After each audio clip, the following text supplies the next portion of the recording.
আমার কিছুক্ষণ পরপরই হচ্ছে মুড চেঞ্জ হয়, তেমন আকাশেরও কিছুক্ষণ পরপর মুড চেঞ্জ হয়। সকালে ঘুম থেকে উঠে দেখি বৃষ্টি, দুপুরে হচ্ছে রোদ, বিকেলে আবারও বৃষ্টি। তো গতকালকে অনেক বেশি কাজ করেছি বাসায়, সন্ধ্যার পরে একটু বাইরে চলে গিয়েছিলাম। আর কোথায় গিয়েছিলাম সেটাই তোমাদের সাথে আজকে শেয়ার করব।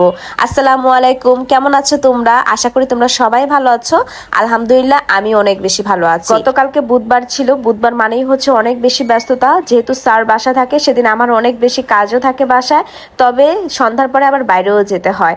এই দিক দিয়ে হচ্ছে আমি বাসার সব কাজগুলো গুছিয়ে করে নিচ্ছি। তবে সমস্যা হচ্ছে একটা, বাসায় গ্যাস ছিল না। এটা অনেক বেশি প্রবলেম ছিল। যাদের বাসায় বাচ্চা আছে তাদের খাবার কিন্তু কিছুক্ষণ পরপরই রেডি করতে হয়, তাদেরকে টাটকা খাবারই দিতে হয়। তো তাদের জন্য এটা অনেক বেশি সমস্যা। তো অনেক সময় হচ্ছে ইন্ডাকশন কারো বাসায় আছে, কারো বাসায় নাই, কারো বাসায় হয়তো থাকেও না। তো যারা হচ্ছে শুধু চুলার গ্যাসের উপরে নির্ভরশীল তাদের জন্য অনেক বেশি সমস্যা হয়ে গিয়েছিল গতকালকে। কালকে সারাদিনই গ্যাস ছিল না, রাতের 12টা বাজে গ্যাস আসছে। তো কি আর করার, কিছু করার নেই। হয়তো লাইনে কোনো সমস্যা হচ্ছে বা কাজ চলতেছে, এজন্য হয়তো সমস্যা। আজকে সকালেও ঘুম থেকে উঠে দেখি গ্যাস নাই। যাই হোক, এই যে আমি হচ্ছে ঘরের কাজগুলো সুন্দর করে গুছিয়ে করে নিচ্ছি। আর বাইরে রোদ দেখে একটু মনটাও ভালো লাগছে। তো প্রতিদিনই বৃষ্টি হচ্ছে, মাঝে মাঝে রোদের দেখা মিলে। তো যাই হোক, রোদ দেখে একটু খুশি হলাম যে আজকে বাইরে যাওয়া যাবে। তো আমি কাজগুলো সুন্দর করে গুছিয়ে করে নিয়েছি। গতকালকে রান্নাটা আমার আর করা হয়নি। আগের দিনে যে রান্না করা ছিল, ডিম ভুনা, ডাল, আমি শুধু ভেন্ডি ভাজি করেছিলাম, সেটা দিয়ে আমরা দুপুরে খেয়ে নিয়েছি। তারপর তো ঘরের কাজ করতে করতে একদম বিকাল হয়ে গিয়েছিল। বিকাল হওয়ার পরে হচ্ছে আমি শাওয়ার টাওয়ার নিয়ে গোসল করে হচ্ছে বের হয়েছে। তখন দেখি আবার আকাশটা মেঘলা মেঘলা, অলরেডি বৃষ্টি হয়েছে, রাস্তাও ভিজে গেছে।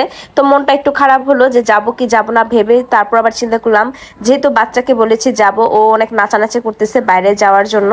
তো ভাবলাম যাই, একটু বাইরে থেকে ঘুরেই আসি, ওকে একটু ঘুরিয়ে নিয়ে আসি। আর আমার বাসায় একটা জিনিস খুব ভালোভাবে চলে, সেটা হচ্ছে ওর বাবা যেখানে যাবে আমার পিছি তার পিছে পিছে সেখানেই যাবে।